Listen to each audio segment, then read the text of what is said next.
Hello guys, welcome to Vibha classes. तो आज हम लोग एक बहुत ही इंटरेस्टिंग और बहुत ही इंपॉर्टेंट चैप्टर्स की वीडियोस आपके पास लेकर आए हैं। जैसे कि आप देख सकते हैं, इंडियन इको की वीडियोस हम कंप्लीट करने की कोशिश कर रहे हैं ताकि हमारे बच्चों को ज़्यादा से ज़्यादा इधर उधर जो है ढूंढने की ज़रूरत ना पड़े। चारों subject, economics, accountancy, business studies और मैथ्स, फ्री यूट्यूब चैनल है। यहाँ पर किसी भी कंटेंट के कोई पैसे नहीं लिए जाते, किसी भी तरीके के चार्जेस नहीं लिए जाते। तो चलिए फटाफट से देखते हैं क्लास 12th इंडियन इकोनॉमिक्स का chapter 3, which is very very important as well as interesting also, that is liberalisation, privatisation, globalisation and appraisal. तो चलिए देखिए, जैसा कि मैं आपको चैप्टर 1 और चैप्टर 2 में भी बताती आ रही हूँ कि ये पूरी कहानी चल रही है। तो ये जो चैप्टर है लिबरलाइजेशन, प्राइवेटाइजेशन, ग्लोबलाइजेशन, जिसको हम शॉर्ट में एलपीजी पॉलिसी भी कहते हैं, right, that L stand for liberalisation, P stand for privatisation and G stand for globalisation. तो हम इस पार्ट 1 में क्या पढ़ने वाले हैं कि हमारे देश में इस पॉलिसी की क्या जरूरत महसूस हुई और 1991 में जब ये पॉलिसी अपनाई गई तो इसके क्या इफेक्ट्स रहे, पॉजिटिव, नेगेटिव, सब कुछ इस चैप्टर के अंदर हम पढ़ने वाले हैं। तो सबसे पहले ये जानना जरूरी है कि हमने ये पॉलिसी क्यों अपनाई। तो इसका जो सबसे सिंपल सा रीजन ये है कि आप अगर पढ़ेंगे हमारी हिस्ट्री को तो 1991 में हमारी इकोनॉमी बहुत बड़े इकोनॉमिक क्राइसिस में चली गई। That is the basic reason behind जो आपको ये पॉलिसी फॉलो करनी पड़ी। लेकिन उससे पहले अगर हम बात करें चैप्टर 1 की, तो चैप्टर 1 का नाम क्या था बच्चों? चैप्टर 1 का नाम था Indian economy on the eve of independence. चलिए, अंग्रेज हमें छोड़ के गए और हमारे देश के क्या हालात थी, हमारी इकोनॉमी स्टैग्नेंट इकोनॉमी थी, बैकवर्ड इकोनॉमी थी, ट्रेड, उन्होंने हैंडीक्राफ्ट इंडस्ट्री को बर्बाद कर दिया था। बट कहीं ना कहीं कुछ पॉजिटिव इम्पैक्ट भी छोड़ के गए थे, जैसे रेलवे उन्होंने हमारे देश में इंट्रोड्यूस करा, जो आज भी हमारे देश में एक बहुत बड़ा मीन्स ऑफ ट्रांसपोर्ट है। ये सारी चीजें उन्होंने अपने बेनिफिट के लिए करी, लेकिन कहीं ना कहीं हमें बेनिफिट हुआ, राइट। कम्युनिकेशन सिस्टम उनके द्वारा एस्टैब्लिश करा गया। एडमिनिस्ट्रेशन सिस्टम जो है, सुप्रीम कोर्ट, कोर्ट, ये जो एडमिनिस्ट्रेशन सिस्टम है, गवर्नमेंट सिस्टम है, ये भी कहीं ना कहीं उनके द्वारा एस्टैब्लिश करा हुआ है, जो उनके पॉजिटिव पॉइंट है। तो चैप्टर 1 में हमने ये पढ़ा। चैप्टर 2 में हम ये पढ़ रहे थे कि भाई अगर अंग्रेज चले गए, उसके बाद आपका कॉन्स्टिट्यूशन भी बन गया, अब आपकी गवर्नमेंट भी बन गई, तो आप 1950 से लेकर 1990 तक क्या कर रहे थे? क्या आपके देश में कोई चेंजेस आए? तो 1991 में इस पॉलिसी की जरूरत तभी पड़ी ना, जब आपने देखा कि 40 सालों तक, यानी 4 डिकेड्स तक आपकी इकोनॉमी में बहुत ज्यादा प्रोग्रेस देखने को नहीं मिला। तो चैप्टर 2 में हमने पढ़ा कि ठीक है कि अब अंग्रेज आपको छोड़ के चले गए, तो 1950 से 1990 में आपने क्या किया। तो हमने इस चैप्टर में पढ़ा कि जो गवर्नमेंट थी, 5 ईयर प्लान के बारे में हमने पढ़ा, और साथ ही साथ हमने ये पढ़ा एक बहुत अच्छी चीज 1950-1990 के बीच में हुई थी। अगर आपको याद आ रहा हो, इस चैप्टर के अंदर बहुत ही इंपॉर्टेंट टॉपिक है, अगर आप एग्जामिनेशन पॉइंट ऑफ व्यू से बात करते हैं, ग्रीन रेवोल्यूशन आया था हमारी कंट्री के अंदर, ठीक है। तो ये एक बहुत अच्छी चीज हुई थी 1950-1990 के बीच में, but this is not sufficient enough कि यार हमारी इकोनॉमी बूस्ट हो जाए, क्योंकि 1950-1990 के बीच में भी, यानी 40 साल के करीब करीब 4 डिकेड तक भी हमारी जो गवर्नमेंट थी वो ज्यादा फोकस करती रही एग्रीकल्चर सेक्टर पर, राइट, और उसमें भी बहुत ज्यादा प्रोग्रेस देखने को नहीं मिला। और अगर हम बात करें दूसरे सेक्टर की, जैसे कि इंडस्ट्रियल सेक्टर्स हैं, तो उनके तो आप नाम गिन सकते थे, कुछ 3-4 इंडस्ट्रीज ही थे जो उस टाइम हमारे देश में प्रोग्रेसिव थी, जस्ट बिकॉज ऑफ हमारा जो इकोनॉमी था वो क्लोज्ड इकोनॉमी हो गया था बच्चों। अब ये क्लोज्ड इकोनॉमी और ओपन इकोनॉमी क्या होता है? अगर आप बाहर के देश के साथ बहुत ज्यादा ट्रेड और वो सब नहीं करते, देखिए ये हमारा रेस्ट ऑफ द वर्ल्ड और ये हमारा इंडिया, जब अंग्रेज हमें छोड़कर गए, यानी ब्रिटिशर्स हमें छोड़ के गए, तो हमारी जो इकोनॉमी थी वो काफी ज्यादा क्लोज्ड हो गई थी, यानी डर गया था हमारा देश। समझ सकते हैं, वो भी सिचुएशन ठीक थी, क्योंकि जो अंग्रेज थे वो भी तो यही कहकर आए थे कि हम यहाँ पे बिजनेस करने आए हैं, और धीरे धीरे ईस्ट इंडिया कंपनी के नाम पर उन्होंने पूरे देश पर कब्जा कर लिया। तो हमारे देश ने इंपोर्ट एक्सपोर्ट पर बहुत सारी रिस्ट्रिक्शंस लगा दी, जिस वजह से हमारी इकोनॉमी को क्लोज्ड इकोनॉमी कहा जाता था, क्योंकि हमारी इकोनॉमी का बाकी देशों के साथ जो ट्रेड था, चीजें थी, वो काफी हद तक बंद हो गई। क्योंकि आप इंपोर्ट नहीं होने देते तो ऑब्वियस सी बात है कि जो दूसरे देश हैं वो अपने देशों में एक्सपोर्ट क्यों होने देंगे बच्चों, राइट। तो ये आपने 1950-1990 में देखा कि एग्रीकल्चर सेक्टर पर सभी गवर्नमेंट का बहुत ज़्यादा फोकस रहा, और वो भी दुख की बात ये थी, एग्रीकल्चर सेक्टर में भी बहुत ज़्यादा बदलाव देखने को नहीं मिला। एक ग्रीन रेवोल्यूशन हमें देखने को ज़रूर मिला, जो कि एक बहुत अच्छा पर्सपेक्टिव था, लेकिन स्टिल हमारी इकोनॉमी अभी भी स्टेगनेंट इकोनॉमी थी, बहुत ज़्यादा प्रोग्रेस हमें देखने को नहीं मिल रहा था। तो देयर इज़ अ रीज़न कि हमें कुछ चाहिए था। और भी बहुत बड़ा रीजन बना 1991 का इकोनॉमिक क्राइसिस। ये क्या था, तो इसे समझने की कोशिश करते हैं कि 1991 में ऐसा क्या हुआ कि हमारी गवर्नमेंट क्लोज्ड इकोनॉमी से ओपन इकोनॉमी बन गई। 40 साल के बाद उसने ये डिसीजन कैसे लिया। तो आपको जानकर बहुत हैरानी होगी कि हमारा देश जो था 1991 में, हमारी जो गवर्नमेंट थी उसके पास इतना भी फॉरेन रिजर्व नहीं था। फॉरेन रिजर्व इतना ज्यादा डाउन हो चुका था कि हमारे पास 2 दिन का पेट्रोल खरीदने का, इंपोर्ट करने के पैसे भी नहीं थे। This is the worst situation. हमारी जो बोरोइंग्स थी, जो इंटरनेशनल बोरोइंग्स थी, वो बहुत ही ज्यादा इंक्रीज हो चुकी थी। यानी हमारे देश में अनएम्प्लॉयमेंट, पॉवर्टी, इनका लेवल तो हाई हो ही गया था। इन्फ्लेशन बहुत ज्यादा बढ़ गया था हमारी कंट्री के अंदर, चीजों के प्राइस बहुत ज्यादा बढ़ गए थे, पॉवर्टी का लेवल बहुत ज्यादा था, अनएम्प्लॉयमेंट बहुत ज्यादा थी। Apart from this is the worst situation कि आप बताइए, पेट्रोल के बिना ट्रांसपोर्टेशन रुक जाएगा, ट्रांसपोर्टेशन के बिना इंडस्ट्रियल सेक्टर रुक जाएगा, सर्विस सेक्टर रुक जाएगा, बहुत सारी चीजें बहुत सारा सिस्टम जो है इससे कनेक्टेड था, तो वो सारा का सारा सिस्टम रुक जाएगा। तो पेट्रोल तो कहीं ना कहीं हमें चाहिए ही था। तो इंपोर्ट करने के लिए हमारे पास 2 दिन की पेट्रोल के इंपोर्ट करने के पैसे भी हमारे पास नहीं बचे थे। That is what the economic crisis of 1991 knows, जिसकी वजह से नीड महसूस हुई कि अब हमारे देश में इकोनॉमिक रिफॉर्म्स करने की जरूरत है। यानी हमारी जो भी पॉलिसी अभी तक चल रही है, जैसे कि अभी तक हम काम कर रहे हैं, ट्रेड पॉलिसीज हैं या फिर लाइसेंसिंग पॉलिसीज हैं, उन सब में बदलाव करने की एक बहुत बड़ी नीड महसूस हुई। जब कहते हैं ना कि बहुत ज्यादा सर से पानी ऊपर चला जाता है, तो आपको जरूरत महसूस होती है कि कुछ बदलाव की जरूरत है। तो बिल्कुल यही हुआ कि हमारे देश में 1991 में इतने बुरे हालात पैदा हो गए थे कि हमारे देश को महसूस हुआ, the need of the hour says कि there is a need of some changes, और उन्हीं चेंजेस का नाम है न्यू इकोनॉमिक पॉलिसी, और इसके काफी अच्छे इम्पैक्ट आपके देश को देखने को मिला। तो न्यू इकोनॉमिक पॉलिसी भी इसे बोला जाता है, इकोनॉमिक रिफॉर्म्स के नाम से भी बुलाया जाता है, एलपीजी पॉलिसी के नाम से भी बुलाया जाता है। तो आई होप आपको बैकग्राउंड क्लियर हो गया हो कि इस चैप्टर को हमें क्यों पढ़ना है, इस चैप्टर में हम क्या पढ़ने वाले हैं। तो मैंने आपको पूरी जो यूनिट थी, चैप्टर 1, चैप्टर 2, चैप्टर 3, इनको रिलेट करके बताया कि चैप्टर 1 में आपको ये बताया गया कि आपको आज़ादी मिली तब आपके देश के क्या हालात थे, फिर आपने आज़ादी के 40 साल तक में आपने क्या प्रोग्रेस करी, वो हमने चैप्टर 2 में पढ़ा। और अब पढ़ने वाले हैं सबसे important policy, that is new economic policy, which is very very good policy for our country. और सबसे बड़ी बात, ये पॉलिसी क्या हमने अपने आप अपनाई या कुछ और भी प्रेशर था। तो आपको एक और बहुत बड़ी बात बता दें कि इस पे इंटरनेशनल प्रेशर भी हमारे देश पर आया, उसके बाद ही इस पॉलिसी का जन्म हुआ। क्या हुआ कि जब हमारे देश में ये क्राइसिस अराइज हुए कि पॉवर्टी बहुत ज़्यादा, अनएम्प्लॉयमेंट ज़्यादा, फॉरेन रिजर्व खत्म हो चुका था, पेट्रोल लेने के लिए भी नहीं, और भी बहुत सारी बोरोइंग्स, डेब्ट, ये सब चीज़ें बहुत ज़्यादा लेवल पर इंक्रीज हो चुकी थी। तो हमारा देश जो है वो लोन लेने के लिए वर्ल्ड बैंक के पास और जितनी भी इंटरनेशनल अथॉरिटीज़ हैं उनको अप्रोच करता है, जैसे कि IMF है, international monetary fund, world bank, इनको अप्रोच करता है।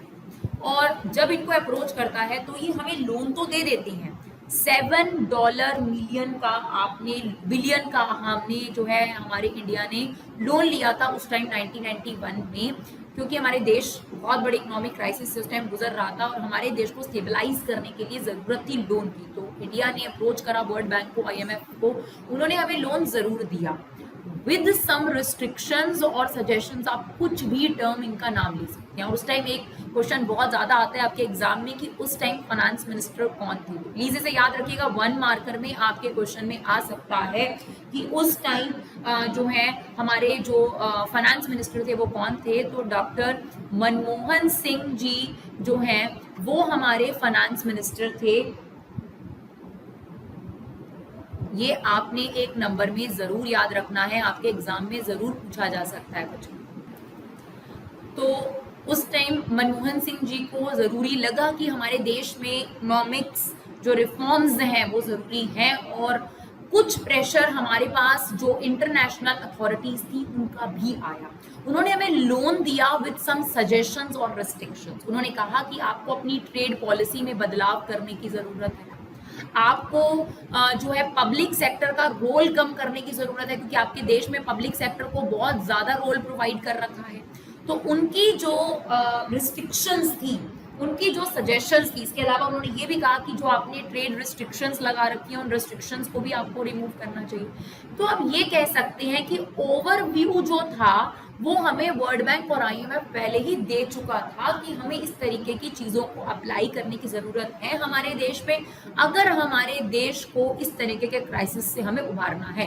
तो वर्ल्ड बैंक और आईएमएफ ने लोन दिया, लेकिन साथ में बहुत ही वैल्यूएबल सजेशन भी दी हमारी कंट्री को, जिन सजेशंस को हमने एक नाम दिया, that is known as new economic policy या फिर एलपीजी पॉलिसी। तो एक एक करके शब्द भी समझेंगे हम, थोड़ा सा ओवरव्यू ले लेते हैं कि लिबरलाइजेशन का क्या मतलब है, प्राइवेटाइजेशन का मतलब क्या है और ग्लोबलाइजेशन का मतलब क्या है। देखिए, लिबरलाइजेशन का मतलब होता है थोड़ा फ्री छोड़ दो।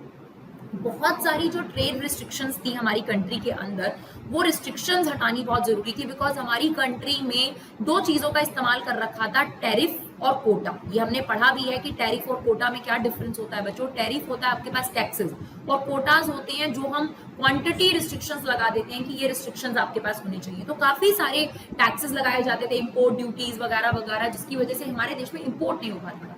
अब हमारे देश में जब इंपोर्ट नहीं होगा तो ऑब्वियस सी बात है, कोई भी कंट्री ये नहीं चाहेगी कि भाई तुम क्योंकि इंपोर्ट नहीं होने देते हो, तुम्हारी कंट्री में हमारा सामान नहीं आने देते हो, तो हम तुम्हारा सामान क्यों आने दें।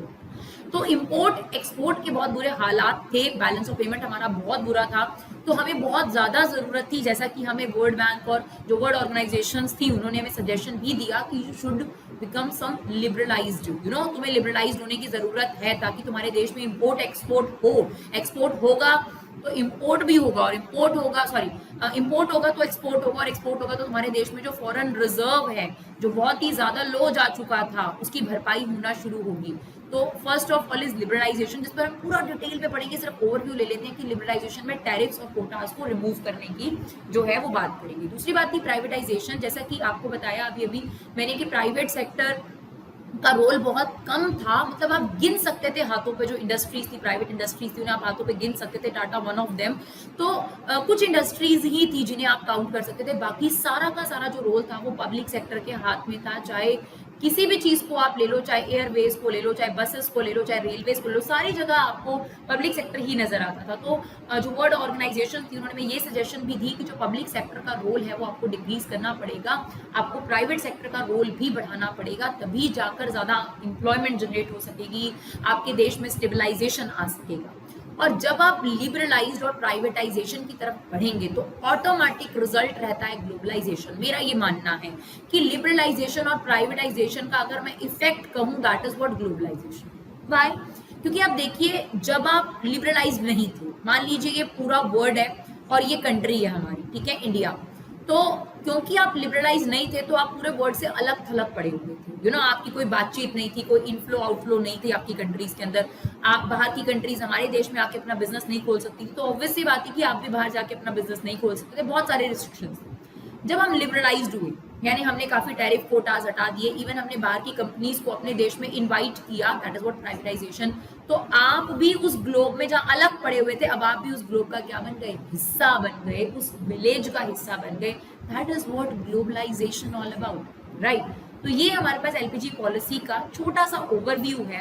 अब हम ये जान लेते हैं कि क्या वो रीजन थी, क्या नीड थी। वैसे तो हमने आपको काफी हद तक बता दिया कि क्या नीड थी जिस वजह से ये economic policy I, need of new economic policy, या आप कह सकते हैं 1991 के इकोनॉमिक रिफॉर्म्स, या आप कह सकते हैं एलपीजी पॉलिसी। तो क्या जरूरत थी, क्या नीड थी, क्या रीजंस थे जिस वजह से ये न्यू इकोनॉमिक पॉलिसी आई हमारे देश में, और काफी अच्छा इम्पैक्ट हमारे देश में इसका रहा। तो चलिए जानते हैं क्या रीजंस थे, what are the reasons behind of you know कि बर्थ हुआ न्यू इकोनॉमिक पॉलिसी का। 24 जुलाई 1991 को या 24 जुलाई 1991 को जो पॉलिसी थी ये आपके पास पिक्चर में आई। तो चलिए क्या रीजंस हैं इसके पॉलिसी के पीछे। तो first poor performance of public sector. Public sector का रोल बहुत ज्यादा था। 1950 से लेकर 1990 तक पब्लिक सेक्टर को बहुत ज्यादा रोल दिया गया। उसके पीछे ये समझा गया था कि पब्लिक सेक्टर सोशल वेलफेयर ज्यादा कर पाता है, तो कंट्री के लिए जरूरी है कि हमारे सिटीजन्स के लिए जरूरी है कि पब्लिक सेक्टर का ही रोल ज्यादा होना चाहिए, ऐसा मान के चला गया था। मतलब कहने को तो हमारी इकोनॉमी मिक्स्ड इकोनॉमी चुनी गई थी, लेकिन मिक्स्ड इकोनॉमी जैसे फीचर्स उसमें खास नहीं थे, क्योंकि मिक्स्ड इकोनॉमी का मतलब आप लोग समझते हैं, जैसा कि हमने अपनी प्रीवियस वीडियोस में भी बताया है कि प्राइवेट सेक्टर और पब्लिक सेक्टर का 50-50% रोल होना चाहिए। That is what mixed economy से। बट हमारे यहाँ जो पब्लिक सेक्टर का रोल था वो थोड़ा ज्यादा था। आप समझ सकते हो 98% पब्लिक सेक्टर था, 2% प्राइवेट सेक्टर था, और ये वजह थी कि हमारी इकोनॉमी काफी ज्यादा डाउन हुई। तो मिक्स्ड इकोनॉमी में ये रेशो नहीं होता। ये रेशो तो आप कह सकते हैं कैपिटल सोशलिस्टिक इकोनॉमी में होता है, राइट। तो हमें इस रेशो को बदलने की जरूरत थी। तो पहला reason poor performance of public sector, मतलब एक तो काफी ज्यादा चीजें जो थी वो पब्लिक सेक्टर के कंट्रोल में थी, उनमें भी काफी ज्यादा लॉस हो रहा था, जिसका सीधा जो नुकसान होता था वो गवर्नमेंट बजट पे पड़ता था। जैसा कि आप लोग इकोनॉमिक्स में मैक्रो में शायद पढ़ चुके होंगे, बजट चैप्टर बिकॉज टर्म 1 में आ रहा है बच्चों। तो गवर्नमेंट बजट पे सीधा इसका इम्पैक्ट पड़ता था, क्योंकि पब्लिक सेक्टर का जो भी लॉस होगा उसका बर्डन बजट पर ही जाएगा, बिकॉज पेमेंट्स और रिसिप्ट का जो बैलेंस होता है। तो वो रीजन भी था कि गवर्नमेंट बजट भी नेगेटिव मतलब डेफिसिट में चल रहा था। इसके अलावा अगर हम बात करें deficit in balance of payment, तो इसमें हमने पढ़ा है कि बैलेंस ऑफ पेमेंट अकाउंट एक ऐसी समरी होती है जिसमें रेस्ट ऑफ द वर्ड से जो रिसिप्ट होती हैं वो और पेमेंट्स हम काउंट करते हैं रेस्ट ऑफ द वर्ड। तो क्योंकि हम इंपोर्ट बहुत ज्यादा इंपोर्ट जो था वो हमारा कॉस्टली चीजों का था, जो भी थोड़ा बहुत इंपोर्ट होता था वो ज्यादा कॉस्टली चीजों का होता था, और जो एक्सपोर्ट था वो बहुत ही कम था, ना के बराबर था, और ऐसी चीजों का था जो सस्ती थी, यानी रॉ मटेरियल हुआ करते थे, कच्चा माल। मतलब आप समझ लो कि अगर 1000 करोड़ का हम लोग इंपोर्ट कर रहे हैं तो सिर्फ 100 करोड़ का एक्सपोर्ट होगा। तो आप खुद समझ सकते हैं जब इंपोर्ट एक्सपोर्ट से ज्यादा होगा तो बैलेंस ऑफ पेमेंट डेफिसिट पे ही चलेगा। तो दूसरा रीजन ये था कि हमारा बैलेंस ऑफ पेमेंट भी डेफिसिट पे चलेगा, और क्योंकि हमारा बैलेंस ऑफ पेमेंट डेफिसिट पे चल रहा था, इसका अल्टीमेट इफेक्ट ये बनता है कि हमारा जो फॉरेक्स रिजर्व है यानी फॉरेन रिजर्व था वो फॉल हो चुका था। और अभी हमने आपको बताया कि 1991 में तो ये इतना लो हो चुका था कि हमारे पास 2 रातों के पेट्रोल के खरीदने के पैसे भी नहीं बचे थे। तो you know a big thing कि हमारे पास काफी लो फॉरेन रिजर्व लेवल जा चुका था, फॉरेन रिजर्व लो हो चुका था। इसके अलावा डेट जो था हमारे देश पर, उसका जो बर्डन था वो भी बहुत ज्यादा हो चुका था, इंटरेस्ट बर्डन, और जो आपने पढ़ा है कि डेफिसिट्स वगैरह थे, जो बैलेंस ऑफ पेमेंट का डेफिसिट है वो बर्डन ऑफ डेट से और ज्यादा बढ़ जाएगा। अगर आप पढ़ चुके हैं वो चैप्टर तो उसमें एक शब्द आता है डेब्ट ट्रैप, आप उसमें फंसते चले जा रहे थे। ऐसा माना जाता है कि अगर आप कभी भी उधार की लत आपको लग जाती है तो वो इतनी आसान नहीं होती छुड़ानी, क्योंकि आप उसके इंटरेस्ट बर्डन को ही चुकाते चुकाते ही आप उस डेट से कभी छुटकारा नहीं पा पाते। तो हमारा देश भी आप समझ सकते हो डेब्ट ट्रैप में फंस चुका था। इसके अलावा इसका इम्पैक्ट ये हो चुका था कि सप्लाई चीजों की कम थी और डिमांड ज्यादा थी।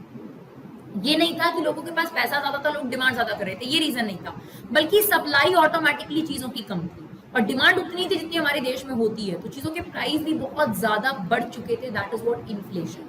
जो सबसे बड़ा कारण बना एलपीजी पॉलिसी के आने का वो था terms and condition by the world bank. यानी वर्ल्ड बैंक और आईएमएफ ने लोन तो दिया, जो कि हमने आपको बताया $7 बिलियन के करीब हमने लोन लिया था इस टाइम, लेकिन उन्होंने साथ ही साथ इस लोन देने से पहले टर्म्स एंड कंडीशन भी अप्लाई कर दी। देखिए सिंपल सी बात है कि अगर बैंक है वो आपको लोन दे रहा है तो अपनी सेफ्टी तो इंश्योर करेगा ही ना, कि कल को ऐसा ना हो कि आप मेरा पैसा ही मार जाओ।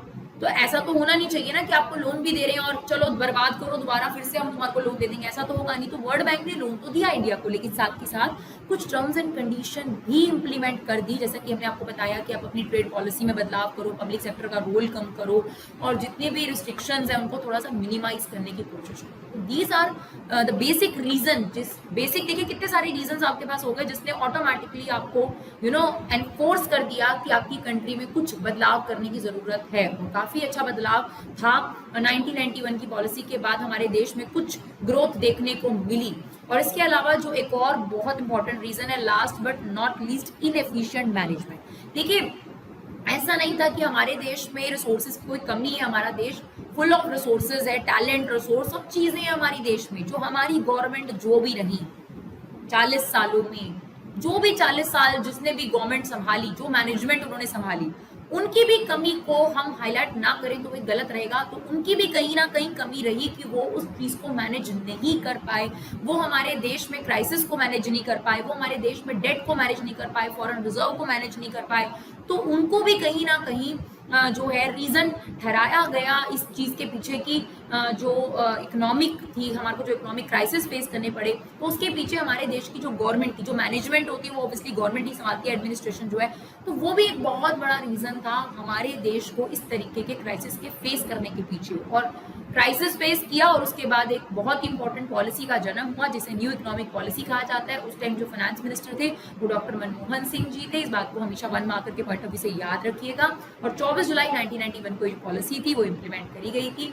आई होप बच्चों ये वीडियो आपके लिए यूजफुल रहा हो। अगर आपके लिए वीडियो यूजफुल रहा हो तो अपना कीमती समय निकालिए और एक शेयर जरूर करिए, बिकॉज हमारे चैनल में पूरे तरीके से फ्री एजुकेशन प्रोवाइड करी जाती है, कोई भी चार्ज आपसे नहीं लिए जाते। तो मुझे पूरी उम्मीद है कि आप लोग इस तरीके के जो चैनल्स हैं उनको आप पूरा सपोर्ट देंगे और आप लोगों के सपोर्ट से हम ज़्यादा लोगों तक पहुंच पाएंगे। Thank you so much guys for love and support, keep supporting.